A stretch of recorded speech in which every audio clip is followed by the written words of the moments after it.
Transmitiendo desde la ciudad y puerto de Veracruz, están escuchando El Diario de los Muertos, el espacio donde abrimos las páginas finales de historias que aún no terminan de explicarse.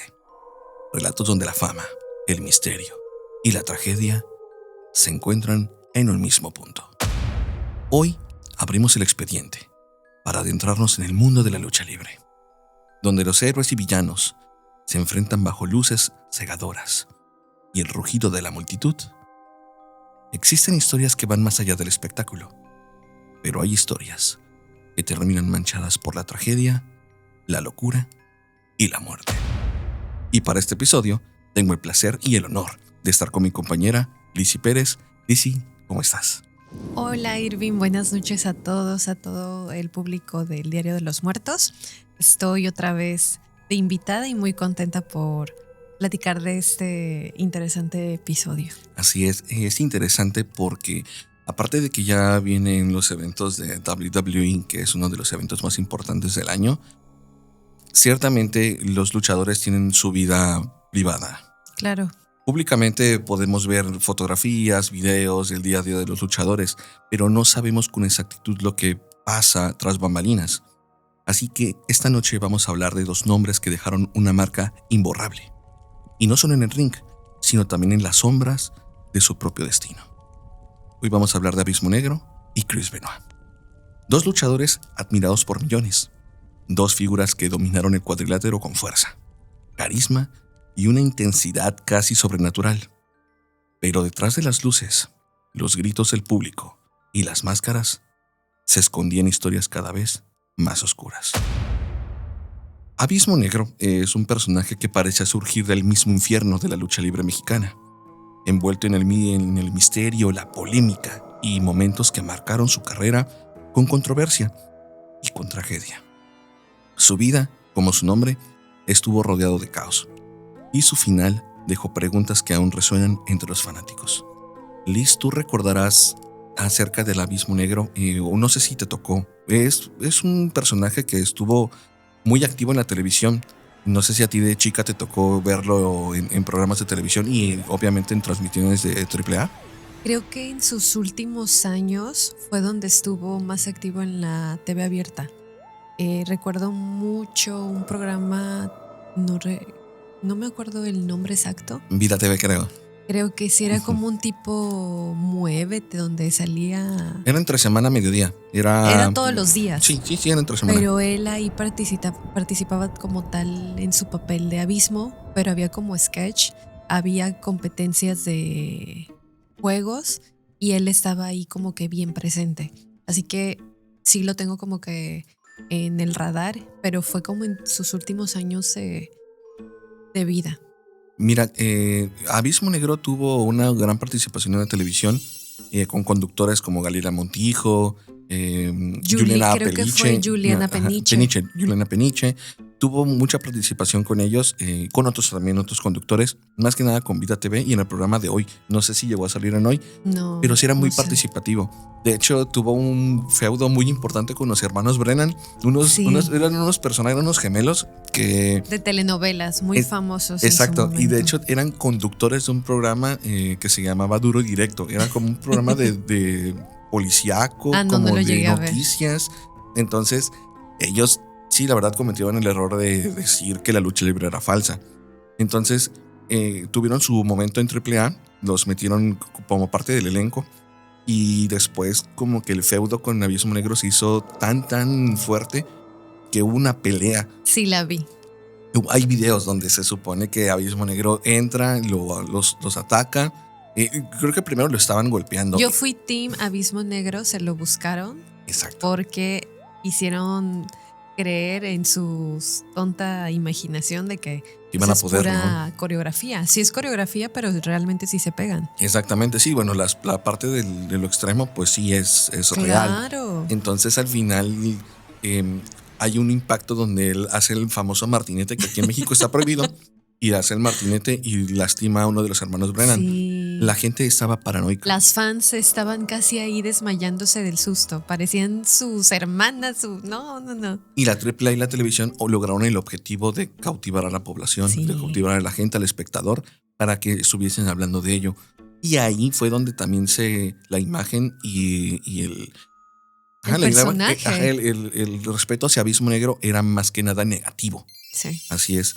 Y bueno, Liz, quiero que nos cuentes acerca de Abismo Negro, su historia y qué es lo que traes para nosotros. Claro que sí, voy a iniciar contándoles acerca de Andrés Alejandro Palomeque González, conocido como el Abismo Negro.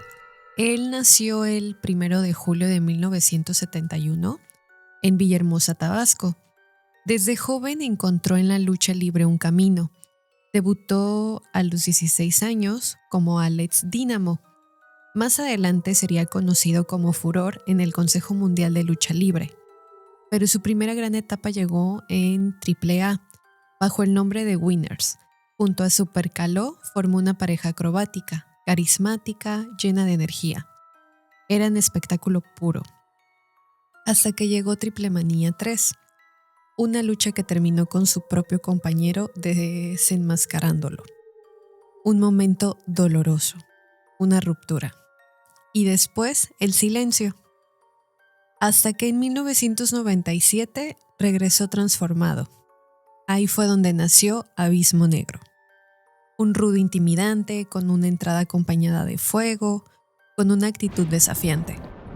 Su movimiento más temido era el famoso martinete, prohibido en la lucha libre mexicana, y eso lo convirtió en el rey del martinete. Como líder de los Vipers, conquistó campeonatos nacionales en parejas. Participó en intercambios internacionales con WWF y giras en Japón. Abismo Negro no era solo un luchador, era una presencia. Pero la historia que hoy nos reúne no ocurrió en un cuadrilátero. Aquí viene la parte más triste. Justamente la madrugada del 21 de marzo del 2009, justamente él tomó un autobús en la noche con ruta a Mazatlán, de Mazatlán a Ciudad de México, alrededor de la 1:30 de la mañana, a lo que cuentan. Ahí creo que él iba rumbo a una pelea, ¿no? Sí. Él iba rumbo a una pelea. Venía de una pelea. Venía de una pelea. Venía de una pelea. Justamente en ese lapso que venía el camión, Andrés pide que detengan la unidad, le dice al chofer detén la unidad, pero muchos testigos que estuvieron en la escena comentaron que se notaba bastante alterado, nervioso, ansioso. Justamente en el kilómetro 190 de la carretera México 15, que era el municipio del Rosario, Sinaloa, había demasiada oscuridad. Bien sabes que cuando vas en carretera de noche está todo apagado. Sí, claro. Justamente se baja y camina hacia la sierra. Minutos después envió un mensaje a su esposa. Estoy perdido en el monte. Ese fue el último contacto. Entonces aquí se supone que baja del autobús. ¿Cómo le hace? Grita, todo ansioso, así como desesperado, como en un ataque de pánico. Uh-huh. Sale corriendo así a la nada. Sí. Se mete dentro del monte. Y se pierde. Y se pierde. Justamente ahí la versión que cuentan los familiares es que le llega ese mensaje. Justamente la búsqueda comienza horas después y se empiezan a repartir fotografías. Se recorrieron caminos y brechas hasta que lo encontraron. Debajo de un puente, flotando boca abajo en un pozo con agua. Sí. El informe oficial fue claro, ahogamiento. Pero la pregunta es inevitable. ¿Qué ocurrió realmente esa madrugada? Y es lo que, detrás de su fallecimiento tan lamentable, empiezan a salir como que varias teorías. Si fue que algo se le apoderó, si fue que tuvo una crisis emocional. Son muchas teorías que la gente empezó a rumorear. También puede ser alguna especie de sobremedicación, que haya tenido algún tipo de calmante, tal vez estaba medicado con un tipo de medicamento que tuviese... o quizás estuvo combinando alcohol con o ves que en aquella época, o a veces creo que todavía en esta época, las personas que se dedican al deporte o que son fisicoculturistas usualmente toman ciertos fármacos que hacen que potencie la fuerza y pues eso a la larga les afecta y tanto sus cambios de humor, Ok. eso les viene a dañar. Yo creo que pudo haber sido eso, una mezcla también si él nunca se trató un tema psicológico Mm. y el detonante si es combinado con alcohol, mal, que no duermes bien, Ujú. muchos factores te pueden detonar o algo que no le hayan diagnosticado a tiempo. Ok, sí, como muchos casos de deportistas de la NFL que también por golpes en la cabeza hayan tenido. Exacto. De hecho, el siguiente caso que vamos a tocar habla más o menos de ello. Entonces, tras el hallazgo, ¿qué comenzó a surgir? O sea, tuvieron. Empezaron a surgir varias versiones, ya Ujú. sabes, los rumores. Justamente el doctor Jesús Enrique Castro sugirió que pudo haber sufrido un ataque de ansiedad, posiblemente relacionado con esteroides. Ajá. Ok. Nunca se confirmó que consumiera esas sustancias. Conan declaró que días antes había estado de fiesta. Conan es otro luchador. Ujú. Dijo que cuando lo vio por última vez estaba en pleno uso de sus facultades, pero después describió un comportamiento errático. También relató que lo identificaron por un jersey de los Pittsburgh Steelers que siempre usaba. Qué triste, ¿no? Sí, la verdad es que cuando ya te encuentran y te identifican por tus prendas, por algún tatuaje, por algún rasgo característico, aquí pues sí es un poco lamentable porque tal vez tienes la esperanza de que sea otra persona con Sí. características muy similares, pero ya cuando llegas al reconocimiento del cuerpo, digo, las personas que han pasado por esa situación, creo que es bastante doloroso. El impacto es Total. horrible, horrible, y no me gustaría tan siquiera presenciar algo similar. Mm-mm. Espero que nunca me suceda porque creo que es una de las cosas más horribles que le puede pasar a alguien. Justamente el periodista Arturo Rivera afirmó que enfrentaba problemas mentales severos, que había sido internado varias veces y que luchaba contra adicciones.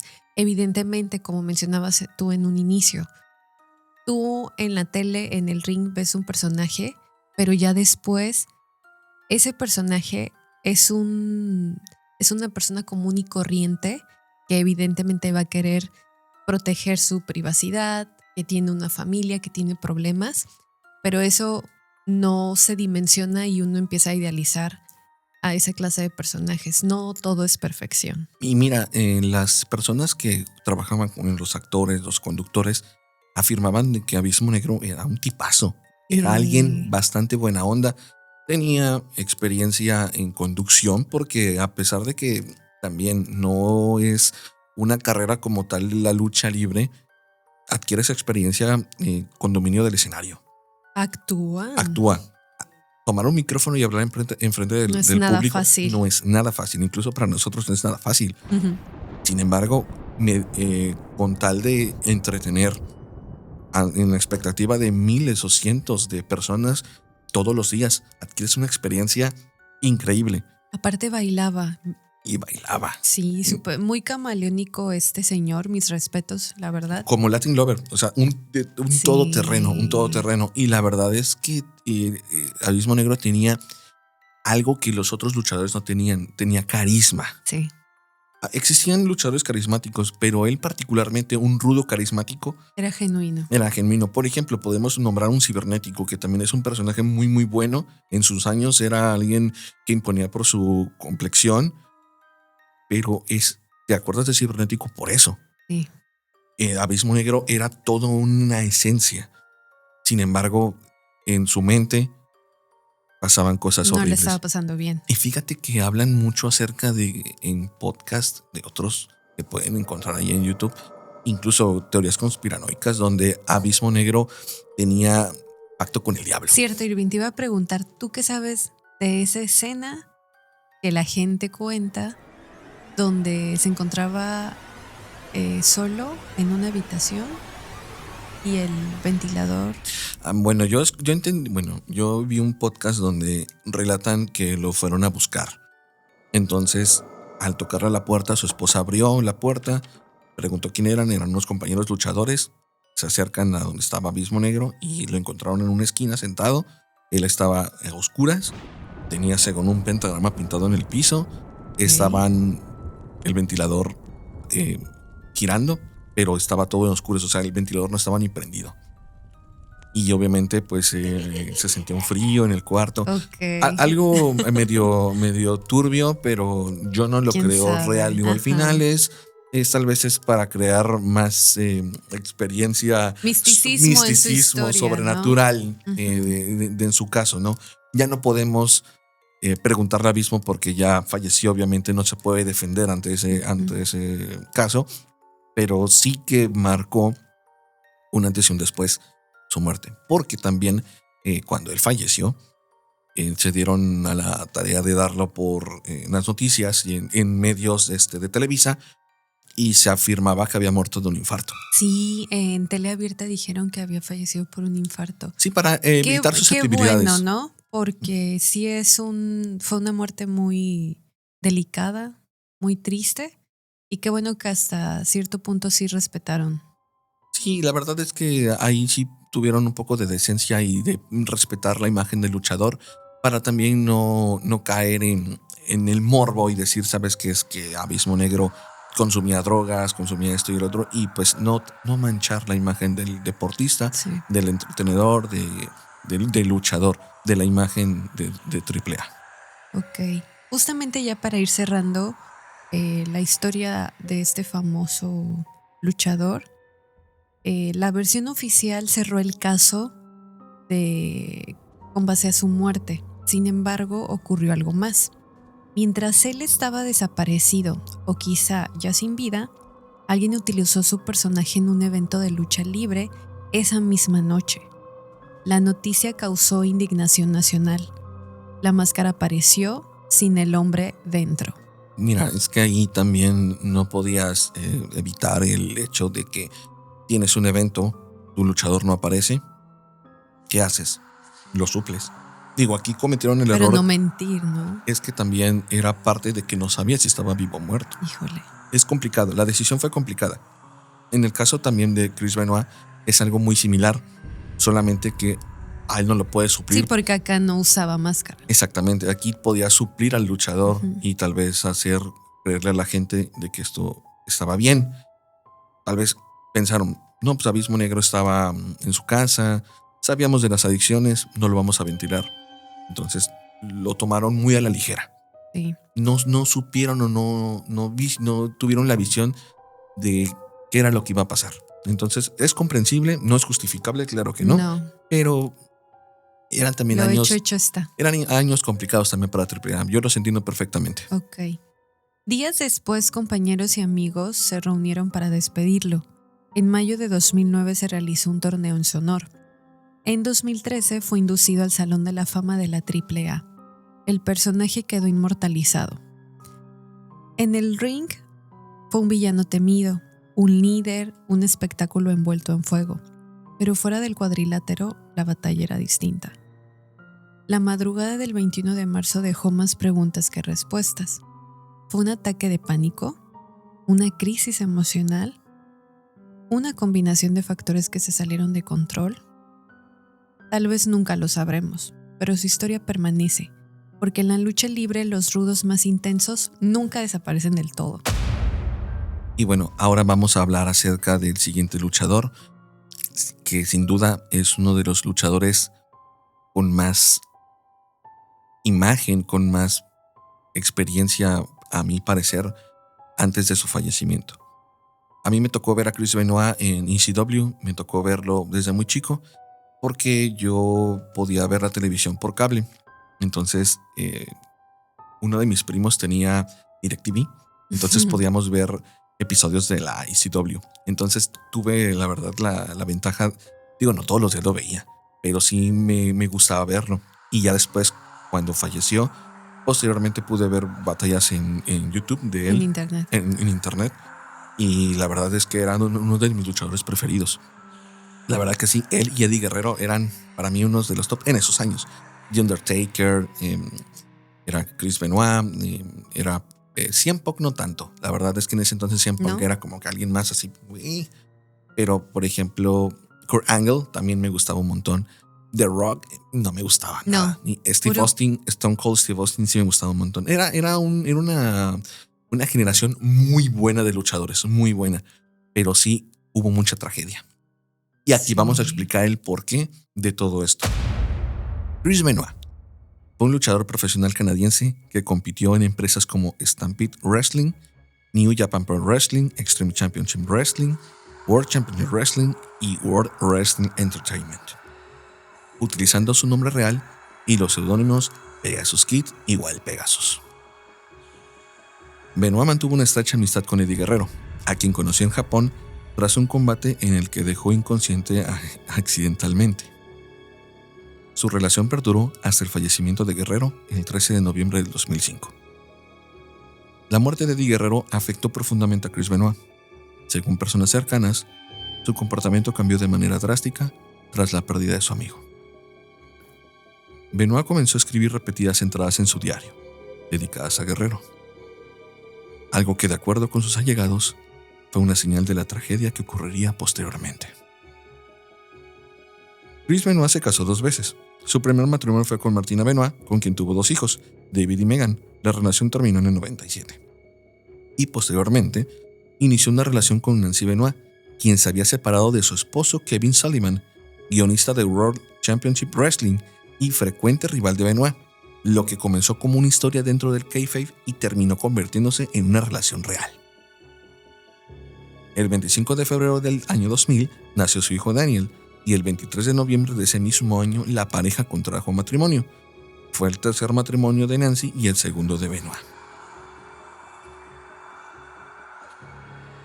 Chris Benoit no se presentó en el evento de ECW Vengeance en Night of Champions el 24 de junio del 2007.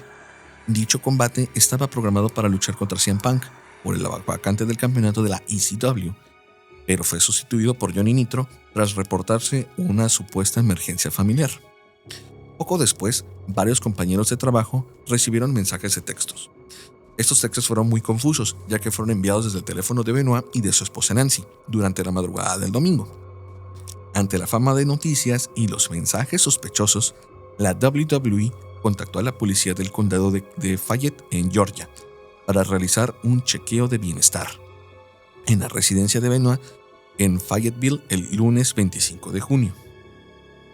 El teléfono sonó en el departamento del sheriff de Fayetteville, Georgia, una ciudad cuya población hoy en día se mantiene por debajo de los 20,000 habitantes, motivo por el cual la mayoría de los vecinos de la zona residencial suelen conocerse.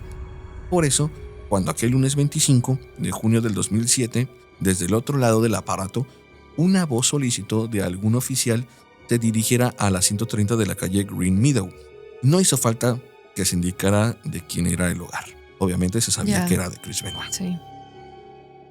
Para el momento en el que el oficial colgó el teléfono y envió una patrulla al lugar, los 3 ya llevaban varias horas muertos. La policía llegó al lugar de los hechos, y al no recibir respuesta, los agentes saltaron las rejas e ingresaron a la propiedad, con la ayuda de uno de los vecinos que se encargaron de distraer a los perros de la familia. Lo primero que se encontraron en el interior de la propiedad fue el cadáver de Benoit colgado de una de las máquinas del gimnasio que se había construido. Pero ese no era lo peor. En la planta baja hallaron un cuerpo de una persona del sexo femenino, tapado con toallas, La esposa, ¿no? atado de pies y manos, y con una Biblia apoyada encima. En el segundo piso, sobre la cama situada en la recámara del menor, había otro cuerpo, más pequeñito, del sexo masculino, cubierto de manera similar y también con una Biblia encima. A las 16:15, el departamento del sheriff le informó al mundo que Chris Benoit se había suicidado, luego de probablemente haber asesinado a su esposa y a su hijo. Es muy lamentable, la verdad, muy lamentable. Y vamos a ver el trasfondo. ¿Qué pasó? La autopsia a los cuerpos reveló que la primera asesinada había sido Nancy, después de una aparente discusión verbal. Chris la arrojó al suelo, le colocó una rodilla en su espalda y la ahorcó con una cuerda. Eso fue el día viernes. Desde el viernes inició con la masacre. Así es. Ya era premeditado. Claro, todo lo planeó. Claro. Horas más tarde, seguramente durante la madrugada del sábado, despertó a su hijo de 7 años, quien padecía de síndrome X frágil, una discapacidad intelectual hereditaria provocada por un desorden genético. A este le dio Shanaz un medicamento para calmar la ansiedad y luego lo estranguló. El domingo, luego de pasar más de un día con los cadáveres bajo el mismo techo, se ahorcó utilizando una máquina de su gimnasio personal. Cobarde.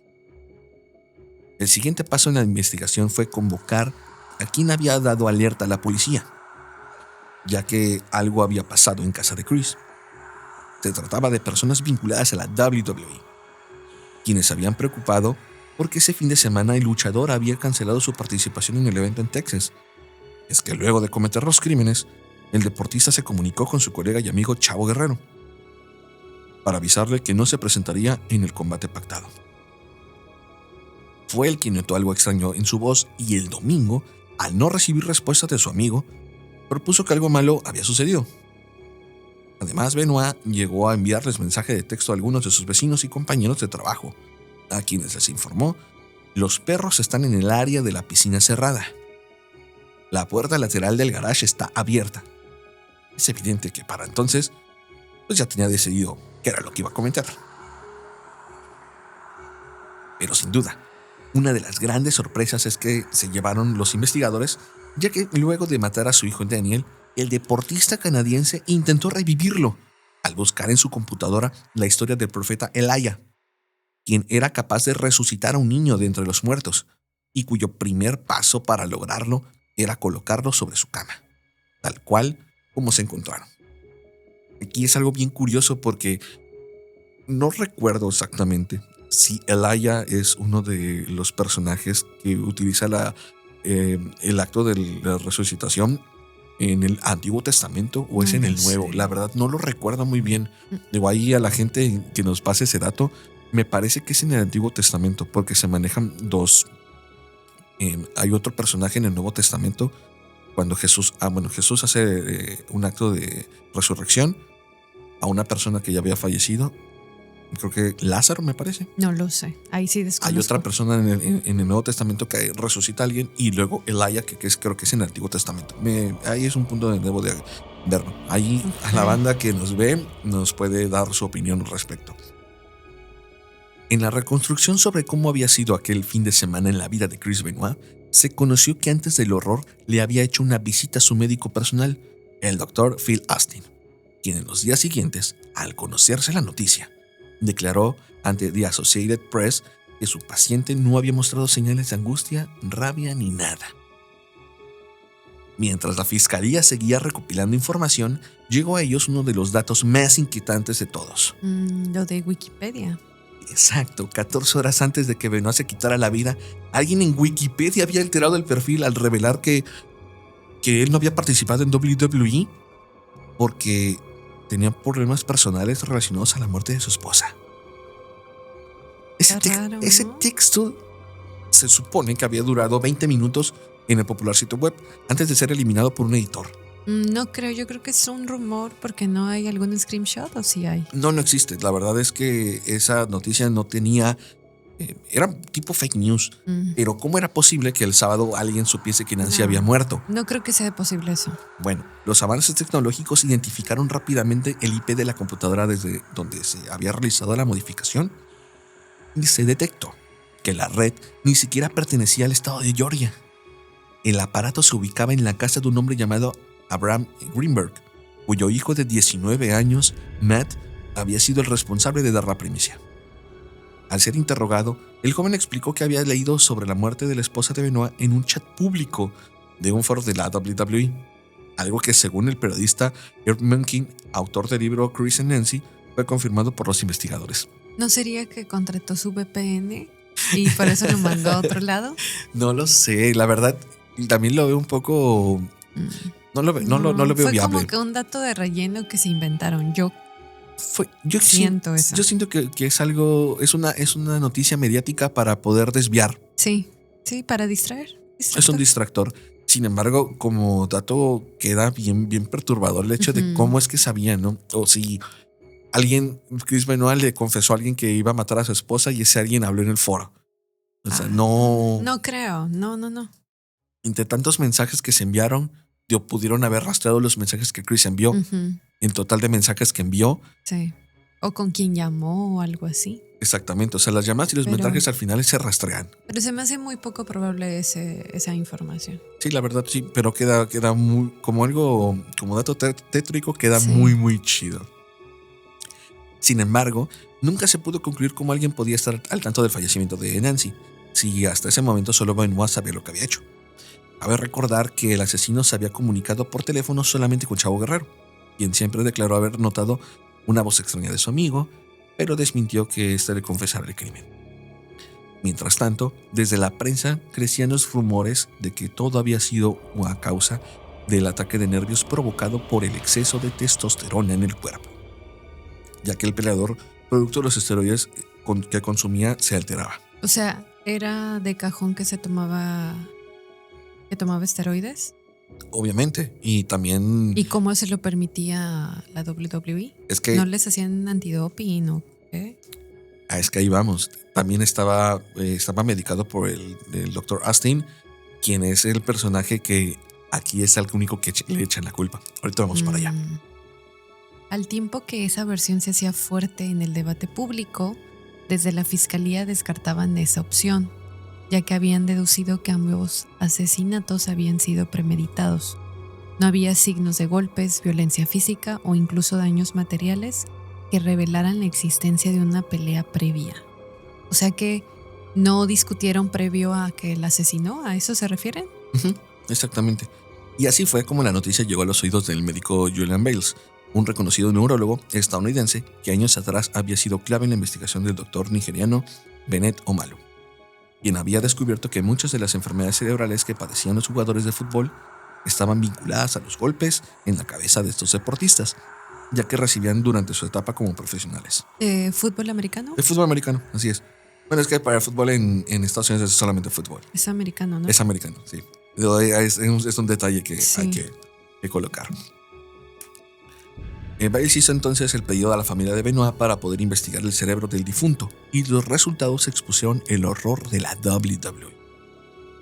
En su informe final, el Dr. Bales determinó que el cerebro del luchador se asemejaba al de un paciente de Alzheimer de 85 años y que el daño era severo. Además, detalló que el peleador de 40 años tenía un síndrome neuroconductual, similar al que había visto en los jugadores de la NFL que había estudiado. Era evidente que el final de Benoit había comenzado el día que se subió al ring. Y aquí viene la pregunta: ¿cómo es que una estrella de WWE padecía una encefalopatía traumática crónica y nadie lo sabía? ¿Cuántos casos más habían pasado? ¿Cuántos luchadores estaban en peligro en ese momento? El escándalo se había destapado y quien alzó la voz fue Mike Benoit, el padre de Chris. En una entrevista concedida poco después de que se conocieran los resultados de los análisis realizados al cerebro de su hijo, contó que el deportista canadiense sufría depresión, insomnio, cambios de humor y un repentino abuso del alcohol. Además, se supo que el matrimonio que tenía con Nancy no era precisamente el de un cuento de hadas, sino que en 2003 ella había solicitado el divorcio y una orden de restricción para su marido. Pero tiempo después se retractó. Eso ya era una bomba, ya iba a estallar esa bomba. ¿Desde cuándo? Sí, ya era cuestión de tiempo, porque ya había antecedentes, ya tenían problemas maritales, y si psicológicamente no los atiendes y solamente te estás medicando para hacerte más fuerte. No, y aparte, si ya tienes ese antecedente, esa red flag de poner esa denuncia, la orden de restricción, es porque las cosas dentro de casa sí estaban muy pesadas. Pues sí, pero también vamos a ponerlo en contexto. Estás casada con una superestrella de WWE.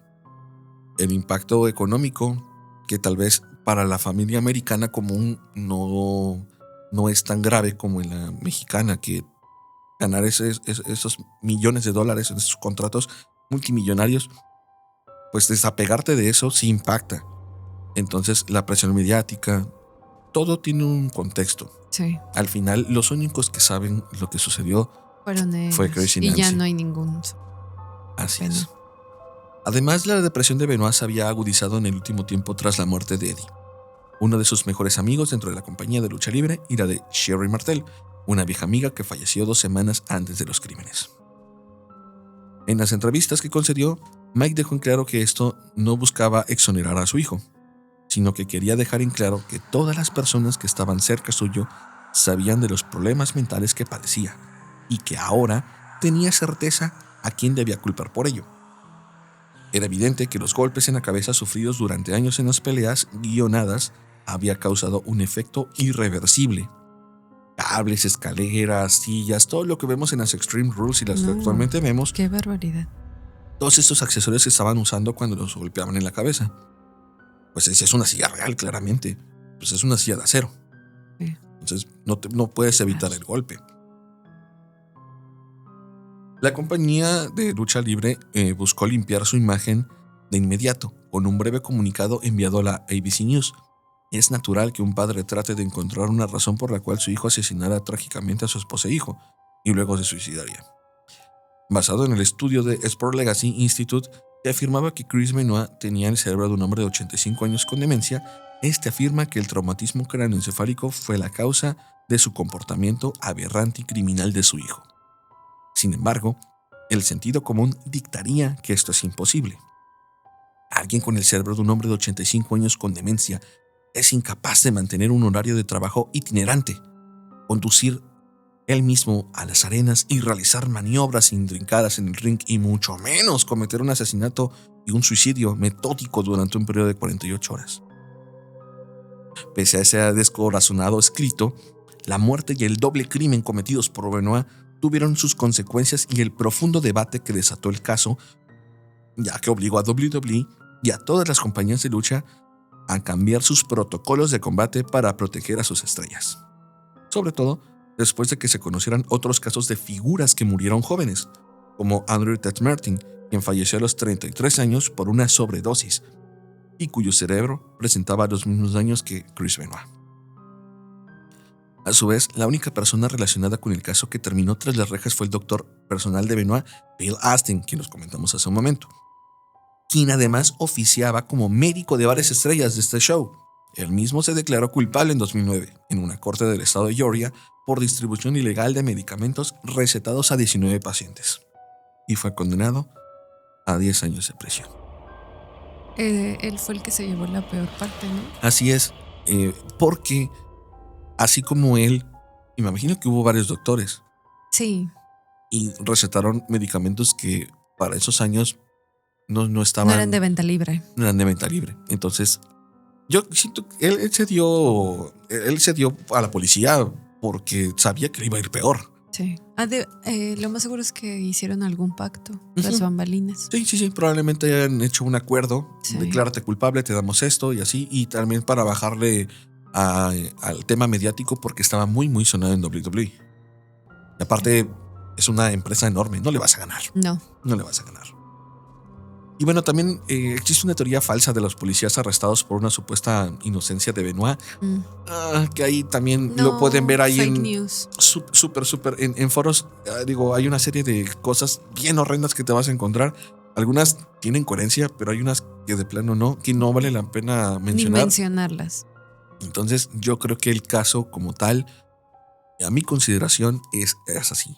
Chris Benoit, por un tema de Mental. fármacos, un tema mental, un tema de ansiedad, se hizo una bomba de tiempo, colapsó. No pidió ayuda. No. Y su red de apoyo no estuvo tan al pendiente. Aparte tenían problemas familiares. Todo un cúmulo, imagínate. La presión mediática, la presión de ser el mejor, de los problemas de pareja, económicos, quién sabe, lo dudo. Por supuesto. Pero imagínate ese vacío emocional de que tus amistades fallezcan también. Y mira, ahí es donde llegamos al punto principal en que no importa cuánto dinero tengas, la felicidad no se cubre con ese, Mira, con ese es valor un gran monetario. ejemplo. No lo podemos mirar así. Muchas familias día a día luchan para salir adelante, en las familias mexicanas, las familias de otros países, La familia promedio. la familia promedio. Luchamos día a día por estar por tener alimento, por tener nuestras necesidades básicas, por cubrir las tarjetas de crédito, por cubrir Todos los compromisos. exactamente. Y a veces quedamos a deber o a veces nos queda un poquito de más para un gastito ahí que podamos cubrir, algún lujito, algún gustito. Que para nosotros es un lujo, para gente que está en otras ligas es nada, ¿no? Pero al final, ¿qué es lo que obtienen? Vacío. Vacío existencial, ansiedad. O búsqueda de probar otras cosas que te pueden llevar al límite de la vida. Probar cosas que ni siquiera tienes la satisfacción de Ujú. descubrirlas, simplemente es por querer saber lo que es y ya. Hay un montón de situaciones, hay un montón de casos así cuando nos descubrimos que las personas mediáticas tienen problemas y dices, son igual personas normales. Son humanos, Son sienten humanos. igual. Simplemente están en otra burbuja, están enfocadas en sus problemas en otros. Sí. No los podemos juzgar, pero tampoco los vamos a enaltecer. Y como hay casos de personajes que están en prisión y que los enaltecen porque cuentan su historia trágica, pero el delito cometido ahí está. Y no podemos evangelizarlos. No, y mucho menos minimizar la acción. No hay que minimizar esa clase de acciones porque ya haya cambiado o haya mejorado. Lo hecho está, y eso te va a marcar de por vida y te definió y te define como persona. Tus acciones te marcan. Exactamente, y para las personas que también pueden reingresar a la sociedad, reinsertarse en la sociedad, pues bueno, la ley te impuso una condena y ya después será de ti que hayas aprendido, pero dudo que mucha gente aprenda. De hecho, mucha gente no quiere salir de prisión porque sabe perfectamente lo que va a suceder. Es una contención eso. Exacto. Y es un riesgo, la verdad. Y no es para que se lo tomen a la ligera. Exactamente. Y bueno, y así llegamos al final de dos historias que comenzaron entre aplausos, pero que terminaron envueltas en un silencio incómodo, pesado y casi maldito. Abismo Negro quedó atrapado entre su personaje y su propio demonio. Aquellas figuras imponentes, casi infernal que dominaba el ring, terminó perdiéndose en la oscuridad de su propia mente. Su muerte solitaria y confusa en medio de la nada. Parece más una escena sacada de una pesadilla que al final de un ídolo. Como si el personaje nunca hubiera desaparecido. Como si algo de él aún siguiera vagando. Por otro lado, Chris Benoit dejó una marca imposible de borrar. Su historia no solo rompió récords o dejó combates memorables, también destrozó la línea de la admiración y el horror. Lo que ocurrió en su hogar no fue solo una tragedia. Fue un recordatorio de que incluso los más admirados pueden ocultar una oscuridad inimaginable. Un eco que aún resuena en cada conversación prohibida, en cada archivo oculto, en cada intento de olvidar. Dos destinos distintos, pero unidos por un mismo final. La caída. Una caída donde la gloria no fue suficiente para salvarlos, donde la fama no pudo silenciar lo que llevaban dentro. Y quizá lo más inquietante de todo es pensar que estas historias no están tan lejos como creemos, que detrás de cada máscara y cada sonrisa y cada victoria pueden esconderse algo más, algo oscuro, algo que espera, en silencio. ¿Algo más que tengas que agregar, Lisa, acerca de este tema?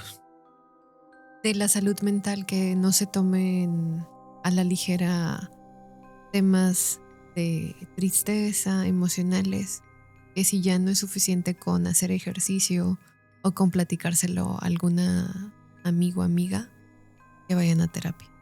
Excelente consejo. Es importante que todos estemos atendiéndonos, tanto en el alma como en la mente. Sí. Es importante. También es importante que, como todos, tal vez nos gustarán salir a pasear, salir a divertirnos, de repente tomarnos algo, pero todo con medida. El tema de los excesos también es algo bien, bien delicado. Y tenemos en esta ciudad de Veracruz particularmente muchas personas con problemas de salud de alcoholismo que no son tratados. Y muchas personas con temas de salud mental que no son tratadas. Y día a día la violencia, la convivencia persona a persona. Aquí convivimos con personas muy violentas. También el tipo de lugar, como es muy caluroso, es tendencia para que la gente se ponga un poco violenta. Aunque no es excusa. Aunque no es excusa.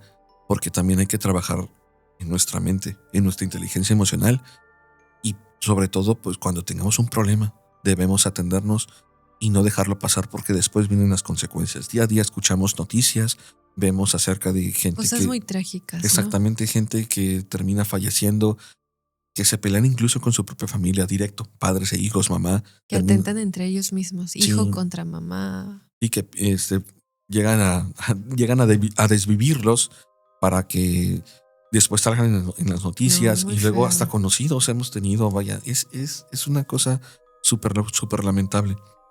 Pero bueno, vamos a dejar este tema ya por el momento y invitarlos para que nos den like, nos sigan en las redes sociales, van a aparecer aquí en la parte de abajo.